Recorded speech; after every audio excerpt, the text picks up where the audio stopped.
안녕하세요. 저는 시댁 인간들이 감추고 있던 욕망 때문에 크게 당할 뻔했던 30대 여성입니다. 이래서 가정교육이 중요한 것 같아요. 부모한테 배우지 못해서 그런지 내면 깊숙한 곳에 부적절한 감정이 많더라고요. 세상이 정해진 규율들이 있잖아요. 그런 걸 자꾸 어겨가며 천박하고 못 배운 행동들을 하더라고요. 게다가 돈이라면 물불 가리지 않고 덤비고 오리발을 내놓길래 그들이 잘못했다는 것을 알려주고 제대로 참교육해줬습니다. 그 모든 일이 인생의 봄날이라 하는 신혼 때 일어났었더랬죠. 결혼 전 저와 같은 대기업 계열사에 다니고 있던 남편은 성실했고 반듯하고 유순하고 엘리트적인 모습에 반해 순식간에 빠졌었어요. 그와 저는 업무적으로 만났다가 사귀게 되었는데요. 일하는 스타일도 얼마나 깔끔한지 딱 제 이상형이었어요. 얘기를 하면 죽이 잘 맞아 대화가 끊기지 않았고요. 가끔 회식이나 점심 모임 때 만나면 입맛도 잘 맞아서 더 통했던 것 같아요. 우연한 기회에 회사가 아닌 바깥에서 보게 되었는데요. 그게 발단이 되어서 급속도로 저희는 연인이 되었어요. 그 사람이 다니는 회사 팀장님이 그 사람을 팀 내 유망주라고 소개했는데요. 야망가라서 잘만 크면 임원까지 갈 수 있을 거라고 보더라고요. 저도 그 사람이 일을 아주 기똥차게 잘 처리하는 모습을 보고 뭐가 돼도 될 놈이라고 생각했는데 사람들 보는 눈은 다 똑같은가 봐요. 반면 저는 평범한 여자예요. 평범하게 자랐어요. 튀는 성격도 아니고 인생에 큰 굴곡 없이 자랐어요. 대학도 재수 없이 단번에 제가 원하는 대학 가고 싶은 과에 붙었고요. 졸업하자마자 바로 취업했고 5년 정도 일하고 대리를 달았어요. 그러다 같은 계열사 남자친구를 만나 사귀게 되었고요. 둘 다 직장 탄탄하고 남들만큼 벌고 인간관계도 원만해서 사귈 때는 정말 아무 문제가 없었어요. 저희가 처음 만난 시점도 30이 넘었고 아무래도 딸 가진 부모는 30이 넘도록 연애만 하면 조급해지시는 것 같아요. 저희 집에서 먼저 결혼 얘기가 나왔어요. 저는 그때도 좀 이르다고 생각했거든요. 왜냐하면 선배들은 거의 30 후반에 결혼을 했어요. 선배들은 죄다 즐길 것 다 즐기고 해도 후회하는 게 결혼이라고 해서 저도 최대한 늦게 하려고 했어요.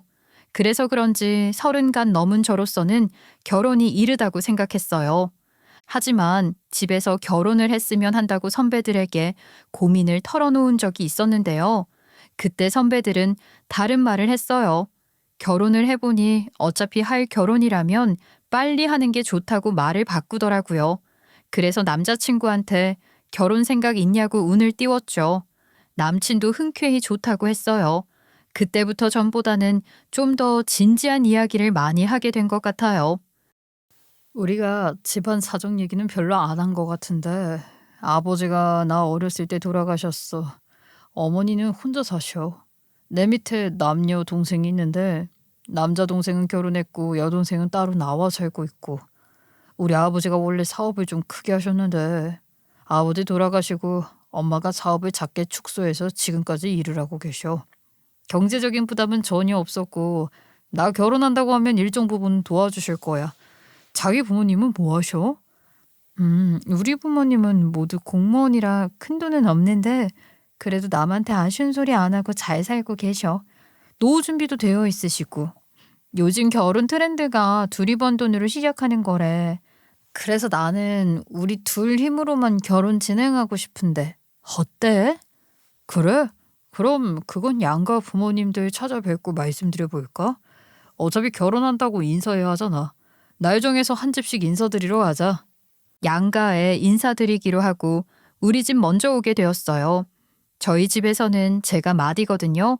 처음 하는 결혼이고 제가 남자친구를 집에 데려온 것도 처음이라 엄마는 그날 무리를 좀 했어요. 한정식집 뺨치게 상 3개를 이어붙여 상다리 부러지게 음식을 차려내셨고요. 아빠는 평소 아끼시던 양주를 꺼내셔서 그날 예비신랑과 둘이서 도란도란 얘기 나누며 한 잔씩 나눠 마셨어요. 엄마는 몇 번이나 자리에 앉았다 일어났다 하시며 부족하지 않게 불편하지 않게 세심히 챙기셨고요. 그렇게 정성을 다해 맞이해 주신 부모님 덕에 분위기가 정말 좋았고요.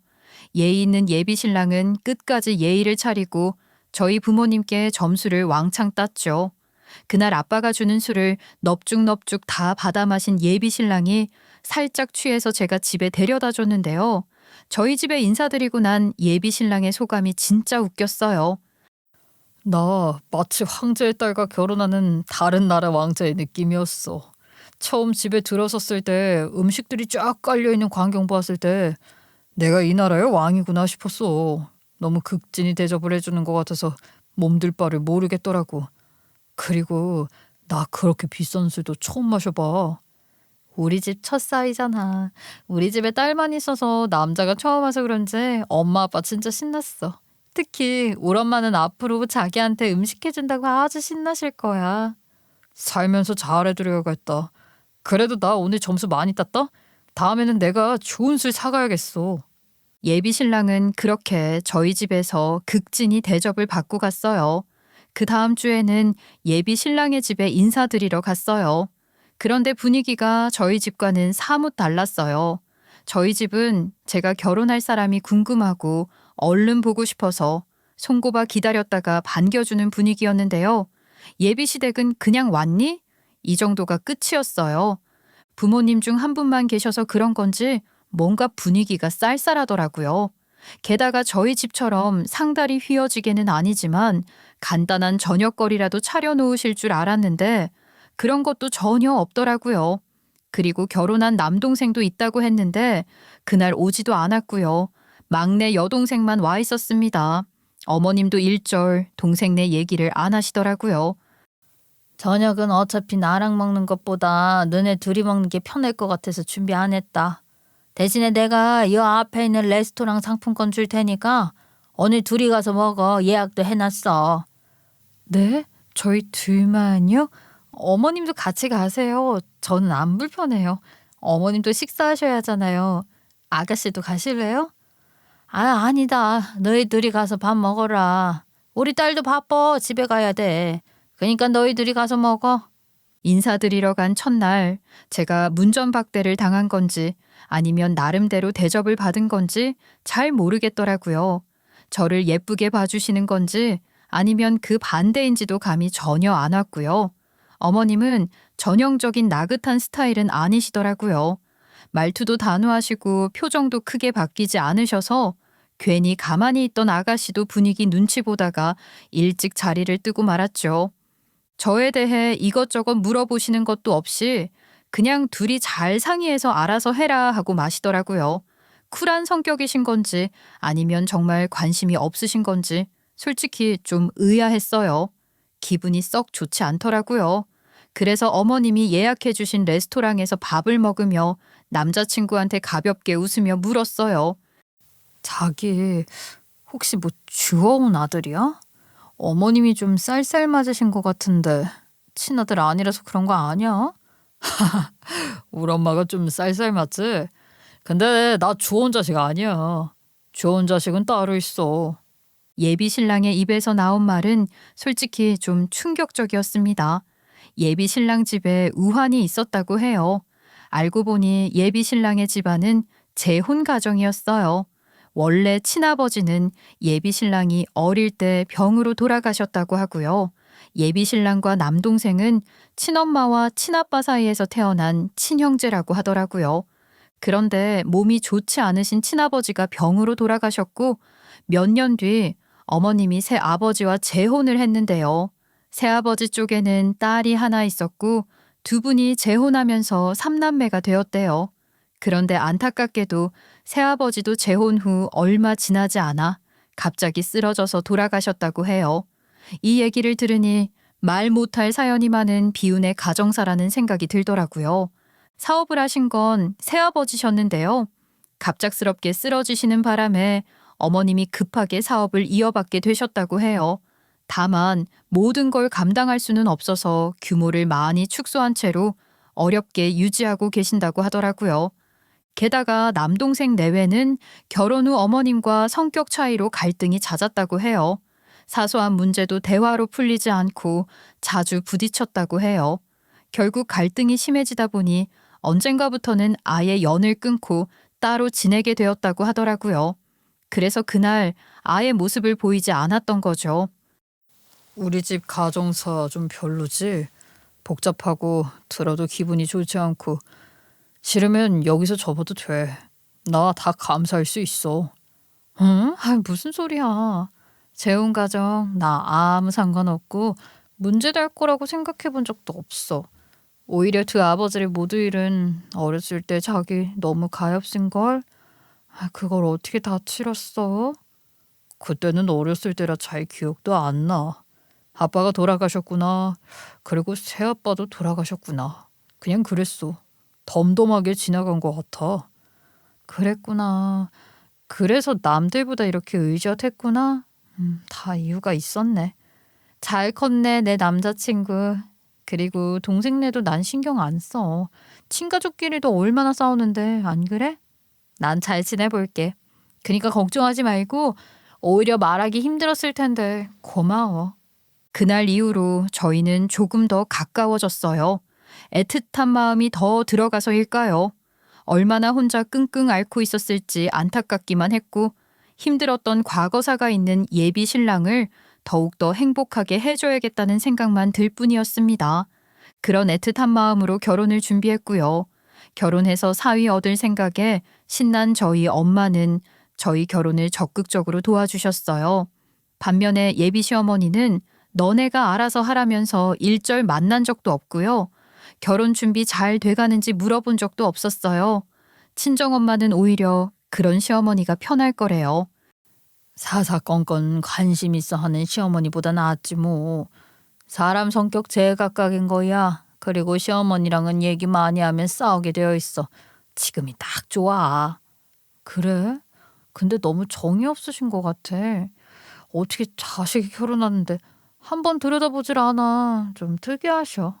그래도 결혼은 별일 없이 진행되어 갔어요. 그리고 대망의 결혼식 날이 되었고요.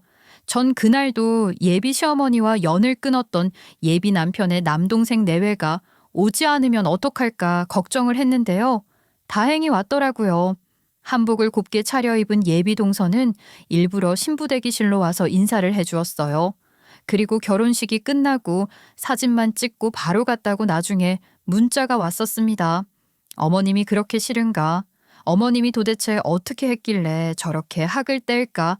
하는 생각이 머릿속에 가득했어요. 왜냐하면 곧 제가 당할 운명이니까요.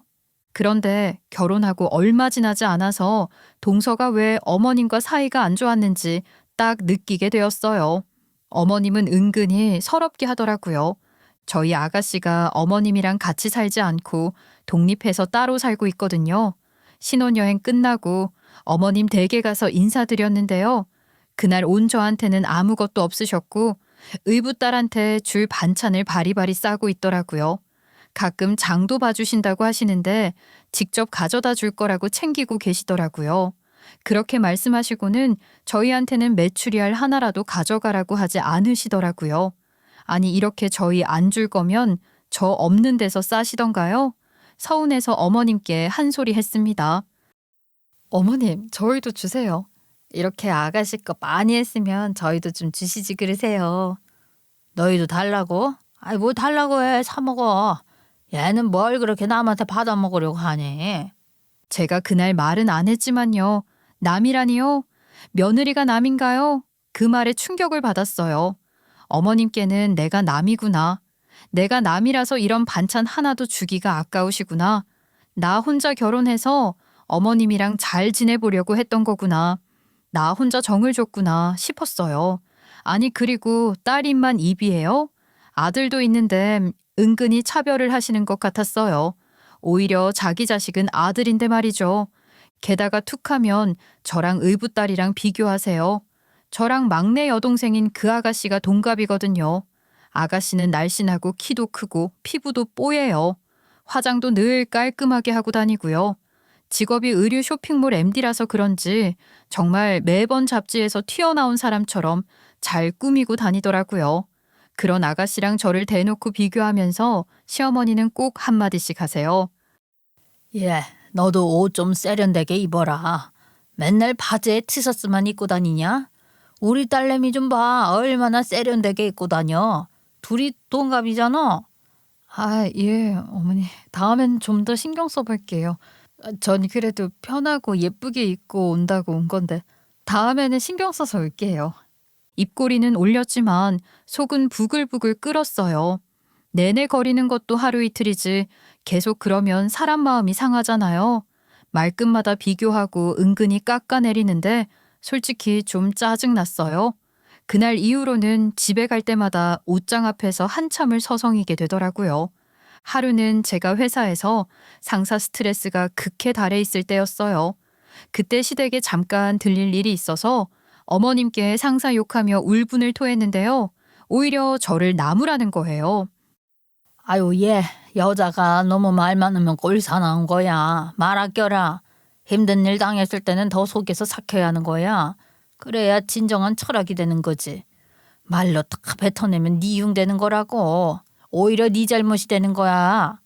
어머님, 저 속상해서 어머님한테 푸념하는 거예요. 어머님께 이런 얘기도 못해요? 어머님이 저 흉보실 거예요? 사회생활하면서 말 옮기고 실수할까 봐 그러지. 우리 딸한테도 똑같은 말 했었어. 근데 걔는 꼬이지가 않아서 사람들 칭찬만 하더라. 그 말을 듣는 순간 또 할 말을 잃었어요.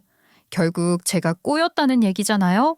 위로해달라고 털어놨더니 꼭 이렇게 돌아와요. 말 한마디를 해도 꼭 사람 가슴에 비수를 꽂는 식으로요. 결정적으로 어머님이 싫어지게 되는 경우가 있었어요. 저는 그래도 어머님이 감기에 걸리셨다고 해서 반찬이랑 죽이랑 해서 가져갔고, 그런데 다음날 가보니까 그게 다 음식물 쓰레기 봉지에 담겨 있는지 그때 많이 서운하더라고요. 그런데도 저 한마디도 안 했어요. 입맛에 안 맞았나 보다. 그러고 그날 가져간 음식은 드리지 말아야지 했는데요. 시어머니는 그런 저의 호의도 곱깝게 느끼시더라고요. 아니 너 나한테 왜 이렇게 잘하려고 하냐고. 너 내 돈 얻어가려고 그러냐? 네? 저는 어머님이 아프시다고 해서 혼자 계신 어머님 걱정돼서 음식까지 해서 가져온 건데요. 드시고 기운 차리시라고요. 왜 잘하냐고 묻는다면 제 남편의 어머니니까요. 아프시니까 잘해드리는 건데 돈 얻어가려고 그러는 거라뇨. 어머님 정말 왜 그러세요?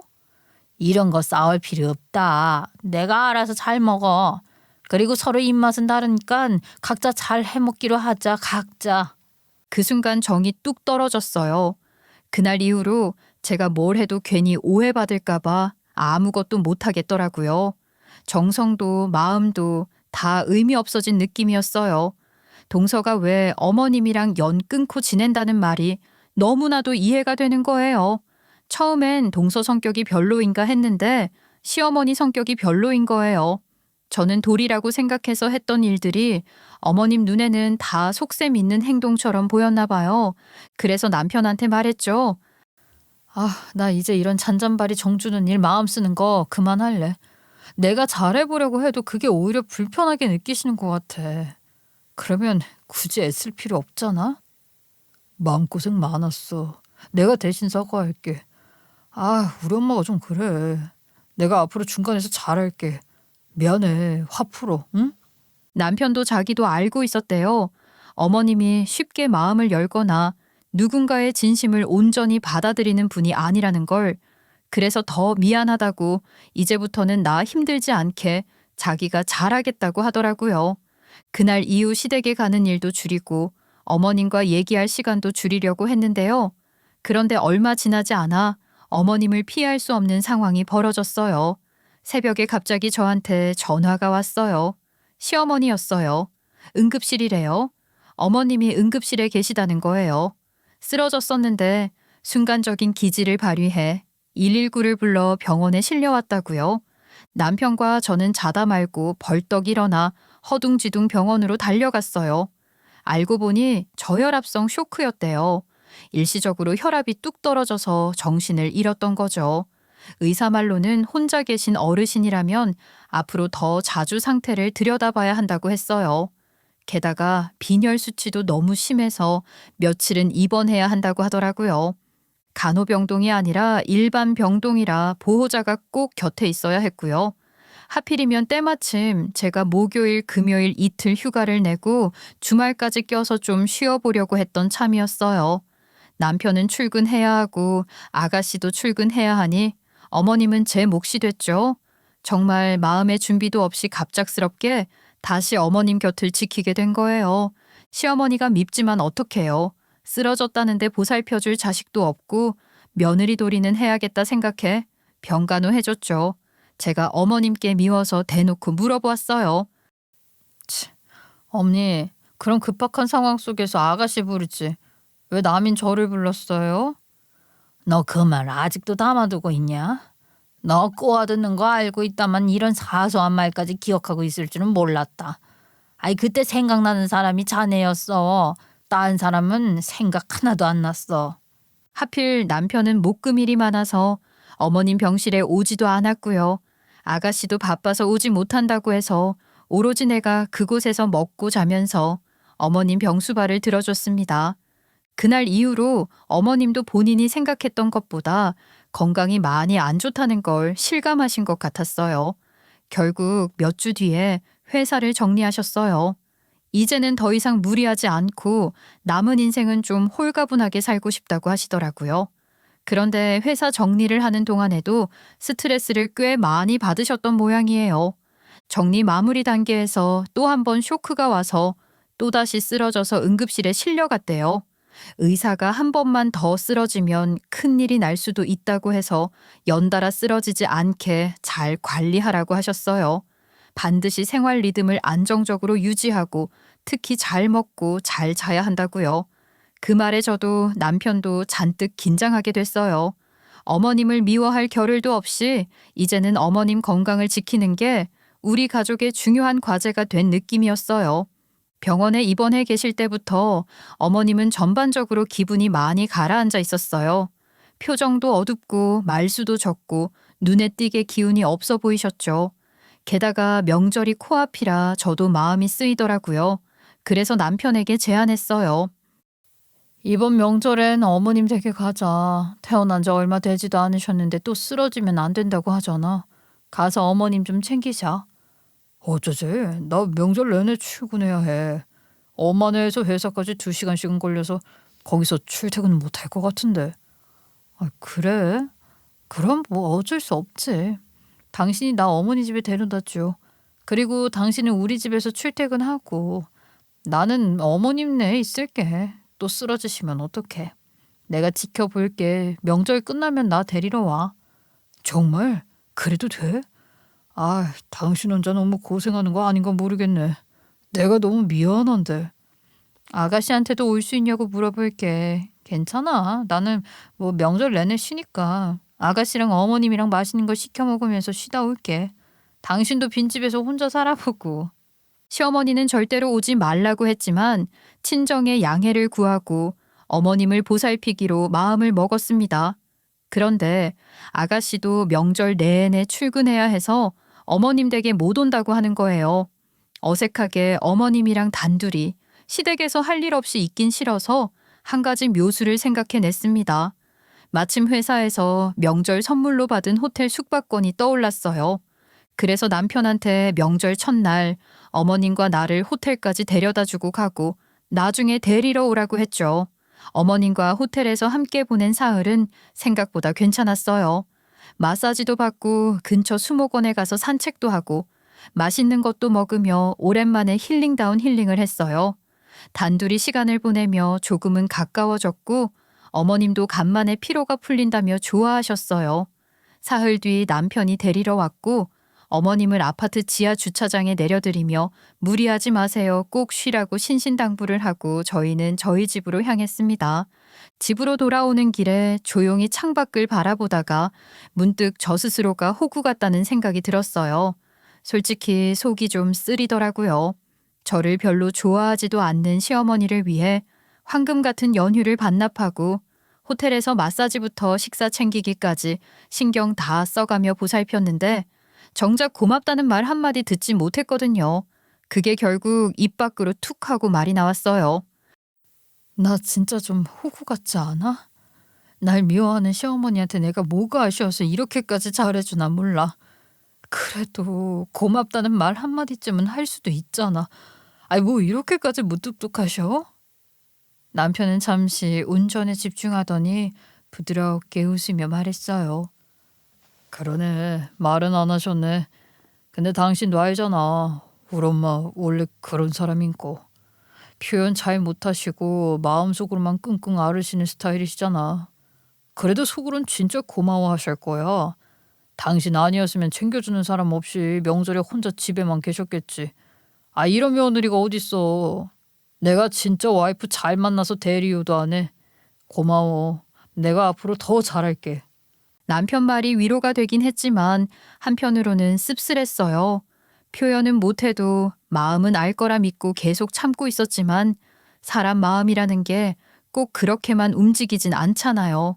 그래도 남편이 옆에서 고맙다고 말해주니 그 순간만큼은 조금 괜찮아졌어요. 그 한마디가 없었으면 속으로 꽁한 채 며칠은 더 끙끙 앓았을지도 몰라요. 그래도 이 연휴 동안 뭔가 하나는 해낸 것 같다. 내가 내 역할을 다했으니까 나는 최선을 다했다 하며 제 스스로도 마음을 달랬더랬죠. 그런데 집에 거의 도착할 무렵 갑자기 시어머니한테 전화가 걸려왔어요. 그 늦은 시간에 웬 전화지 싶었지만 일단 받았죠. 세아가 너 언제 또 오냐? 너무 보고 싶다. 네가 가고 나니까 너무 쓸쓸해. 며칠만 더 지내줄 수 있니? 네? 며칠 더요? 아이, 저 이번 주까지 휴가긴 하지만 아니시면 어머님이 저희 집으로 오실래요? 아니, 네가 우리 집에 왔으면 좋겠어. 우리 집 조용하니 좋잖아. 아들 출근하느라 바쁘니까 너라도 우리 집에 좀 더 있다가 가면 안 되겠니? 아유, 혼자 있으려니까 너무 외롭고 너랑 있으면 마음이 좀 놓여서 그래. 자꾸 보고 싶다는 말을 반복하셨지만 이상하게 그 말이 마음에 걸렸어요. 그런 말 할 사람이 전혀 아니잖아요. 그 순간 딱 예감이 스쳤어요. 이건 보고 싶다가 아니라 도와달라는 신호라는 걸요. 그래서 남편한테 어머님이 아무래도 불안하신 것 같다고 내가 며칠 시댁에 가 있겠다고 하고 차를 돌려 시댁으로 향했어요. 어머님네 아파트 주차장에 도착해서 남편한테 올라갈 필요 없이 그냥 가라고 했어요. 그렇게 그 사람을 돌려보내고 저는 어머님 댁으로 갔죠. 문을 열고 들어갔는데 현관문을 여는 순간 나는 기절초풍할 뻔했어요. 서랍은 모조리 열려 있었고 장식장은 뒤집혀 있었고 바닥엔 깨진 유리 조각이 흩어져 있었죠. 도둑이 든 거였어요. 어머님은 만견자실한 채로 거실에 넋을 놓고 앉아 계셨어요. 눈은 허공을 바라보고 있었고 손은 무릎 위에서 축 늘어져 있었죠. 충격이 큰 게 느껴졌어요. 어머님, 왜 이렇게 앉아 계세요? 지금 가만히 있을 때가 아니에요. 이러고 있지 말고 빨리 신고부터 해요. 시어머니는 갑자기 눈물을 터뜨리며 마치 고해성사하듯 울먹이며 말했어요. 아이고, 이거를 도대체 어떻게 해야 하냐? 얘, 나 진짜 너무 무섭다. 아무 생각도 안 난다. 괜찮아요, 어머님. 너무 걱정하지 마세요. 지금은 일단 상황부터 정리해야 해요. 빨리 경찰에 신고부터 해요. 제가 당장 핸드폰을 꺼내 신고하려 하자 어머님이 다급하게 손을 뻗어 제 폰을 가로채셨어요. 안 돼. 신고하지 마. 경찰 부르면 안 된다. 그게 더 일이 커질 수도 있어. 일단 생각을 해봐야 해. 네? 무슨 생각이요? 그럼 그이라도 부를게요. 멀리 안 갔을 거예요. 금방 올 거예요. 아니, 걔는 절대로 부르면 안 된다. 걔가 여기 오면 안 되는 이유가 있어. 나는 걔를 못 믿어. 그래서 너한테만 전화한 거야. 네? 어머님, 왜 아들을 못 믿으세요? 무슨 일이 있었던 거예요? 제 남편인데 무슨 사정이 있는 거예요? 시어머니는 한동안 말을 멈췄고 결국 입을 떼며 어렵게 진실을 털어놓기 시작했어요. 아무래도 걔네들이 그런 것 같아. 이번 일 도둑이 아니라 그 애들이 한 거 아닐까 싶어. 걔네들이란요? 누구요? 어머님, 지금 말씀하시는 그 걔네가 누군데요? 네 남편이랑 그리고 내 을부 딸, 그 둘이, 걔네가 둘이 바람이 났어. 며느라, 정말 미안하다. 내가 다 눈을 감고 있었어. 어머님이 방금 하신 말씀이 너무 충격적이라 순간 머리가 멍해졌어요. 말문이 막히고 가슴이 철렁 내려앉는 기분이었죠. 순간적으로 내가 뭘 잘못 들은 건가 싶었어요. 아무리 생각해도 방금 들은 말이 안 되잖아요.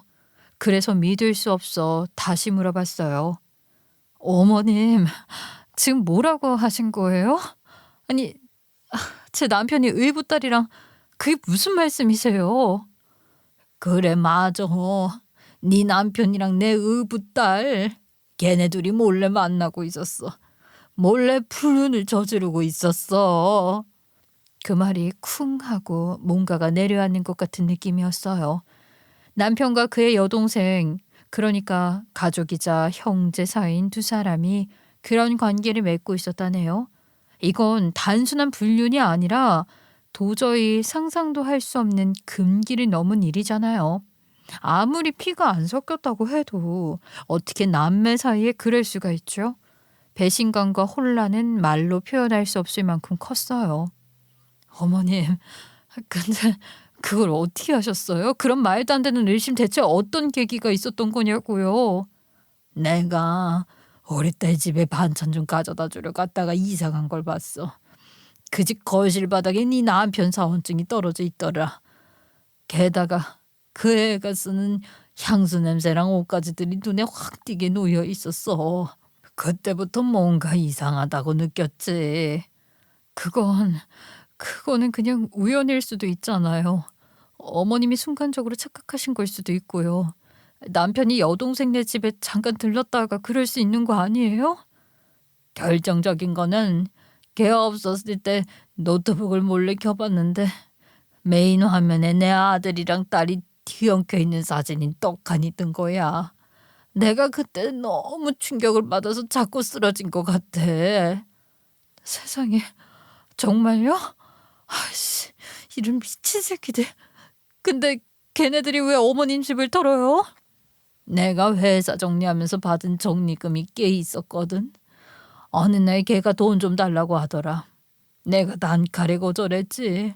아이 그랬더니 이런 일을 벌인 것 같아. 도둑처럼 꾸며놓고 내 태블릿을 노린 것 같아. 그 안에 공인인증서며 계좌며 뭐며 다 들어있거든. 근데 다행히 찾지는 못했나 보더라. 허탕치고 간 것 같아. 둘이 어디 떠나서 살라고 그러는 것 같다고. 아이 그럼 돈이 필요하잖니. 믿기지 않았어요. 내 남편이 바람을 피운 것도 충격적인데 그 상대가 자기 여동생에다가 어머님 집에 도둑질까지 하다니요. 말도 안 돼요. 저 그 사람하고 다음 달에 시험관 시술하기로 했단 말이에요. 남편이 다 알아봐주고 병원도 예약했단 말이에요. 아니 어떻게 이럴 수가 있어요? 미안하다. 내가 아들을 잘못 키웠다. 내가 딸내미 코키지배를 얼마나 예뻐해줘서 키웠는데 걔네가 나한테 이러니? 아휴, 아들 잘못 키운 값 톡톡히 치르네. 이를 어쩌면 좋니? 시어머니는 이제 정말 아무도 못 믿겠다며 오직 저만 믿는다고 하셨어요. 그동안 자기를 위해 꾸준히 마음 써준 사람은 저 하나뿐이었다면서요. 자기가 그렇게 모질게 굴었는데도 자기 아플 때 끝까지 곁에 있어준 건 저밖에 없다는데 그 말에 저도 괜히 뭉클해지더라고요. 처음엔 저를 밀어내고 무시하고 비교하던 분이었는데 이런 감정을 느끼고는 계셨구나 싶었어요. 그리고 이제는 힘을 둘이 모아야 할 때이기도 하죠. 나 좀 도와줘. 그러면 나도 너 도울게. 장남 새끼는 인간 말종짓거리하고 차남 새끼는 영 끊고 살고 의붓 딸이라고 한 남의 새끼는 역시 남의 새끼야. 내 이것들을 이제라도 잘 고쳐봐야겠어. 저 믿으세요? 저는 진짜 남인데 어머님 자식도 아니고요. 언제는 저보고 남이라고 하셨잖아요. 그러자 어머님이 갑자기 제 등을 툭 하고 때리시더니 울컥한 목소리로 말하셨어요. 얘는 또 그 소리야. 그래 내가 실언했다. 미안하다. 됐냐? 아 너를 믿지. 너 아니었으면 나 그날 또 쓰러져서 죽었을 거야. 너라 믿고 누굴 믿겠니? 알았어요. 그럼 어머님, 제가 도와드릴게요. 그 대신 나중에 어머님도 저 도와주셔야 해요. 그래서 저는 일단 관리사무소로 갔어요. 그 년놈들이 이런 짓까지 벌였는데 어떻게든 증명해야죠. 일단 가장 먼저 떠오른 건 CCTV 확인이었죠. 관리사무소에 가서 정중하게 협조 요청을 했어요. 원래는 경찰 신고가 먼저 돼야만 CCTV 열람이 가능하다고 하더라고요. 하지만 어머님이 몸도 안 좋고 사정이 복잡한 상황이라고 담당자에게 조심스럽게 부탁드리니 예외적으로 보여주셨어요. 먼저 엘리베이터 CCTV부터 확인했어요. 그런데 아무 이상한 점이 없더라고요. 혹시 계단으로 올라왔나 싶어서 로비 쪽 카메라로 돌려봤죠. 아니나 다를까 시간차를 두고 누군가 지하주차장에 차를 대고 계단을 통해 위층으로 올라가는 모습이 찍혀 있었어요. 계단에는 CCTV가 없어서 확인이 불가능한데요. 근데 문제는 그 인간이 얼굴을 가린 채로 등장한 거예요. 헐렁한 모자, 큰 마스크, 후드까지 눌러쓴 상태라 얼굴 식별이 어려웠죠. 그런데 결정적인 증거가 있었어요. 너무 어이없게도 바보 같은 그 놈들은 평소 타고 다니는 자기들 차를 그대로 끌고 온 거예요. 근데 또 생각해보니 그걸로 바로 단정 지을 수가 없겠더라고요. 어머님네 주차만 해놓고 잠깐 어디 갔다 왔다고 잡아떼면 그만이잖아요. 어머님 집에 들어가서 도둑질을 했다는 결정적인 증거가 필요했어요. 결정타가 없는 상태였죠. 관리사무소에서 나온 뒤 어머님께 말씀드렸어요. 어머님, 제가 관리사무소 가서 CCTV 확인했는데요. 그거로는 부족한 것 같아요. 걔네 둘 얼굴 다 가리고 계단으로 올라가는 것만 봤고요. 차가 찍혔는데 주차만 하고 갔다고 하면 괜히 당할 수가 있고요. 증명이 안 돼요. 그랬더니 어머님이 아주 태연하게 말씀하시는 거예요. 난 또 뭘 어디 갔나 했다. 너 모르는구나. 우리 집에 CCTV 있어. 여기에 찍혔을 거야. 진짜요? 어머님, 그런 건 진작 말씀하셨어야죠. 어딨어요? 얼른 확인해봐요. 그거 있으면 바로 경찰에 신고해요. 급히 어머님 방으로 들어가 CCTV 녹화부터 확인했어요. 다행히 화면 속에 그 둘이 집에 들어와 난장판을 치는 모습이 그대로 찍혀 있었어요. 그걸로 바로 신고를 했습니다. 경찰도 어머님 댁에 와서 보시곤 놀라시더라고요. 그리고 그 즉시 그들을 잡으러 갔죠. 아니나 다를까 경찰서에서 만난 남편과 아가씨는 끝까지 발뺌하며 자기들 아니라고 잡아떼더라고요. 오히려 어머님과 저를 이상한 사람 취급하며 대놓고 비난하기까지 했어요. 아니, 새언니 진짜 너무하시네요. 이걸 어떻게 저라고 생각할 수가 있어요? 제가 왜 엄마 집을 뒤져요? 거기서 뭘 훔쳐갈 게 있다고요? 필요하면 달라고 하면 되는데. 저 진짜 어이없어요. 무슨 가족을 이렇게 의심을 해요? 남편도 마찬가지였어요. 얼굴은 썩은 표정으로 굳어 있으면서도 말은 아주 그럴듯하게 내뱉어내더라고요. 엄마, 이게 대체 무슨 일이야? 내가 뭘 그렇게 서운하게 했어? 아니, 어떻게 자식을 도둑으로 몰아요? 그리고 CCTV에 나온 그 사람들 딱 봐도 우리 아닌데 우리한테 왜 이래? 말끝마다 억울하다는 뒤로 나오길래 경찰이 조용히 한마디 하더라고요. 집안에 침입한 사람들 영상 분석 결과 나왔습니다.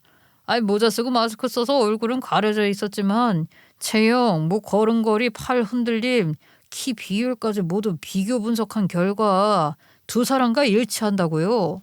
그 말을 듣는 순간 남편과 아가씨 둘 다 그 자리에서 얼어붙었어요. 입을 꾹 다물고 아무 말도 못하더니 그저 시선을 피하며 가만히 있더라고요. 요즘 과학기술이 얼마나 발전했는데 얼굴만 가리면 다 될 줄 알았나 봐요. 게다가 결정적인 증거가 또 있었어요. 어머님이 일부러 진짜 중요한 태블릿은 숨겨두고 외형이 똑같은 다른 태블릿을 거실에 두셨던 거예요. 아마 그 둘은 그게 진짜인 줄 알고 그걸 찾았고 확인하려고 전원을 켰겠죠. 그런데 문제는 장갑을 낀 채로는 터치가 안 되잖아요. 결국 누군가 장갑을 벗고 화면을 눌렀고 거기에 지문이 그대로 남은 거예요. 그 외에도 현장에는 신발 자국, 흘린 머리카락, 섬유 조각 같은 게 여기저기 남아 있어서 감식팀이 수거해 분석한 결과 정확히 두 사람의 것으로 일치했어요. 증거가 워낙 명확하다 보니 부인할 여지도 없었죠. 이런 게 몇 시간 만에 다 나오는데 그들이 멍청해서 꼼꼼하지 못하게 행동했던 거죠. 제가 남편한테 여쭤봤어요. 도대체 왜 그랬냐고, 그 돈 가지고 뭐 하려고 했냐고요. 그랬더니 우리 힘든데 엄마가 도와주지 않아서 그랬다고요. 순간 정말 어이가 없었어요. 우리가 힘들긴 뭐가 힘들어요? 둘 다 대기업 다니고 있고 빚도 없고 생활도 부족한 거 하나 없는데요. 그랬더니 옆에 계시던 어머님이 단호하게 말씀하시더라고요. 그 애들이 둘이서 살림 차릴 생각으로 집안 재산 싹 빼돌려서 도망치려고 했다고요. 진짜 어디 콩밥 한번 먹어봐야 정신 차릴 것들이라고 하시는데 저도 그 말에 100번 공감했어요. 결국 그 사람들 유치장에 들어갔고요. 저는 어머님을 모시고 우리 집으로 왔어요. 사실 저도 남편이랑 살던 그 집에 다시 들어가는 거 솔직히 너무 싫었거든요. 같이 썼던 공간들 하나하나가 다 불쾌하고 생각만 해도 속이 뒤집히니까요. 근데 어머님 집은 도둑 든 뒤라 너무 어질러져 있었고 당장 머물 수 있는 데는 우리 집밖에 없었어요. 마음이 복잡하긴 했지만 그땐 그저 어머님부터 챙겨야겠다는 생각밖에 안 들더라고요. 그날 밤 저는 입맛이 하나도 없지만 어머님은 건강상 식사를 꼭 챙겨 드셔야 하기 때문에 식사를 차려드렸어요. 다 드시곤 조용히 숟가락을 내려놓으시더니 갑자기 이런 말씀을 하셨어요. 나 재산 많어. 회사 정리도 진짜 잘했거든. 그때 받은 거랑 내가 여태껏 모아둔 것까지 다 너한테 줄게. 네? 어머니 그런 말씀 마세요. 저 그런 거 필요 없어요. 그냥 어머님 다 쓰세요. 그 돈 가지고 있으면 뭐하냐. 내가 죽고 나면 결국은 저런 호로 자식들한테 돌아가는 건데 차라리 나를 진심으로 챙겨주고 곁에 있어주는 너한테 주고 싶어. 그게 내가 마음이 편해. 그리고는 잠시 뜸을 들이시더니 조용히 본인의 이야기를 꺼내셨어요. 어머님은 어릴 때부터 부모님한테도 제대로 된 보살핌을 못 받고 자라셨대요. 결혼해서도 남편한테 따뜻한 사랑 한 번 못 받아봤다고 하시더라고요. 그래서 자기를 위해주는 사람, 진심으로 챙겨주는 사람이 낯설고 어색했대요. 그런데 제가 그렇게 해주는 게 너무 이상하고도 고맙고 그래서 쌀쌀맞게 굴었다고 하더라고요. 이제야 조금 마음을 열 수 있었다고 하셨어요. 그 말씀에 저도 괜히 가슴이 찡해졌어요. 그동안 어머님이 왜 그렇게 날카롭고 딱딱했는지 조금은 이해가 되는 순간이었어요. 말이 나온 김에 동선의 이야기도 여쭤봤어요. 작은 아들을 회사에 불러 일시키고 결혼 후에는 며느리도 회사로 데려왔는데 둘이 쿵짝이 잘 맞춰서 결국 횡령을 저질렀다고 하더라고요. 그게 어머님한테 들켜서 다시 채워놓으라고 했더니 오히려 적반하장으로 나오면서 결국 어머님이 그들을 경찰에 신고했대요. 나중에 소를 취하 했지만 그 일 이후로는 아예 연을 끊고 지내게 됐다고 하셨어요. 세상에 어머님 집안에 도둑이 많네요. 어떻게 자식들이 다 이럴 수가 있어요? 내가 잘못 키워서 그런 것 같다. 지금 생각하면 많이 후회돼. 어릴 때부터 정을 받아본 적이 없어서 정말 어떻게 정을 주는지도 몰랐던 것 같아. 그래도 이제라도 바로 잡아야지. 그래서 어머님은 저한테 증여 절차를 밟으셨어요. 시어머니 재산의 70% 정도가 제 앞으로 넘어왔을 때쯤 저는 남편에게 이혼 소장을 던졌습니다. 알고 보니까 어머님이 이미 남편과 의붓딸이 바람 피운 증거를 꽤 많이 가지고 계셨더라고요. 그래서 의붓딸까지 상간녀로 묶어서 전부 걸어버렸어요. 저도 남편 컴퓨터를 뒤졌는데 클라우드에 자동으로 백업된 사진들이며 카카오톡 대화 내용까지 전부 확인했어요. 이 인간이 저한테 들킬 줄은 꿈에도 몰랐는지 아주 대놓고 바람을 피웠더라고요. 보는 내내 손이 부들부들 떨릴 정도였어요. 사람이 어떻게 이럴 수 있을까 싶을 만큼 뻔뻔하고 역겨웠죠. 이혼 소송을 했고 당연히 제가 승소해서 위자료도 받았어요. 처음엔 그냥 분노밖에 없었어요. 감정이 너무 휘몰아쳐서 마음이 너덜너덜해질 정도였죠. 이혼 소송이 또 오래 걸리잖아요. 하루하루 피가 말랐죠. 너무 힘들어서 친정엄마한테 털어놨어요. 엄마, 나 진짜 너무 지쳤어. 감정 소모가 너무 심해. 결혼해서 그냥 평범하게 잘 살아보려고 했는데 내가 만나고 산 사람이 쓰레기였다는 걸 이제야 알았어. 엄마는 지금이라도 알아서 다행이라고 생각한다. 애도 없고 지금이라도 그 진실을 알아서 얼마나 다행이니. 그런 사람한테 평생 속고 살았다면 그게 더 끔찍한 거야. 그게 더. 한 10년 살다가 그걸 알아봐라. 그때는 애 때문에 이혼도 망설여진다. 지금이라도 털고 나온 거 너 정말 잘한 거야. 우리 딸 대견해. 어머님은 그 미친 의붓 남매를 절도미수죄와 주거침입죄로 고소하셨어요. 사건은 정식으로 기소됐고 어머님은 수사 과정에서도 아주 단호하게 말씀하셨어요. 합의는 절대 없고 반드시 죗값을 치르게 해야 한다고요. 정말 똑 부러지고 흔들림 없는 모습이셨어요. 그동안 당하신 게 많아서 그런지 이번만큼은 절대 봐줄 수 없다는 의지가 확고해 보였어요. 결국 그 둘은 징역 6개월에 집행유예 1년을 선고받았어요. 솔직히 형량이 더 나왔으면 싶었지만 그래도 정과는 남게 됐고 앞으로 함부로는 못 살겠죠. 그래도 어머님한테는 자식들인데 속상할 것 같아서 여쭈어봤죠. 어머님, 그래도 자식인데 속상하지는 않으세요? 저는 솔직히 소취하실 줄 알았어요. 잘못을 저질렀으면 그 잘못을 분명히 깨닫고 책임져야 하는 거지. 진짜 자식을 위하는 마음이 있다면 그걸 피해가게 하는 게 아니라 바로잡게 해야 하는 거야. 아휴, 저 자식들이 이제 정신 차렸을지 모르겠네. 이렇게 된 마당에 그 둘이 앞으로 어딜 가서 뭘 하겠어요. 범죄자 딱지 붙은 데다 그동안 재판 다니느라 회사에 다 소문이 나서 얼굴도 알려졌고 더는 예전처럼 평범하게 살 순 없겠죠. 그런데 어이없게도 그렇게 재판 다닐 때도 둘은 꼭 붙어 다녔다는 거예요. 어떻게든 버텨보려는 건지 아니면 서로밖에 없다고 체념한 건지 모르겠지만요. 정말 눈꼴 시렸죠. 그런데요. 둘 다 회사 다니던 사람들이었잖아요. 제 전남편은 대기업 다녔고 의붓딸은 중견기업에 있었어요. 그런데 대기업이나 중견기업이나 보통 인사관리 규정의 형사사건으로 금고 이상의 형을 선고받은 자는 해고 또는 면직할 수 있다는 조항이 있어요. 사회적 책임도 크고 이미지도 중요하니까요. 결국 둘 다 회사에서 잘렸어요. 형식적으로는 잦은 퇴사처럼 처리됐는지 모르겠지만 실상은 내부 징계 거쳐 바로 해고였죠. 그렇게 커리어도 날리고 평판도 날리고 인생 한 방이라더니 바닥으로 떨어지는 것도 한 방이네요. 모든 재판이 다 끝나고 판결까지 나오는데 딱 1년 걸렸어요. 그렇게 평생을 같이 갈 것처럼 굴더니 어처구니 없게도 재판 끝나자마자 바로 헤어졌다고 하더라고요.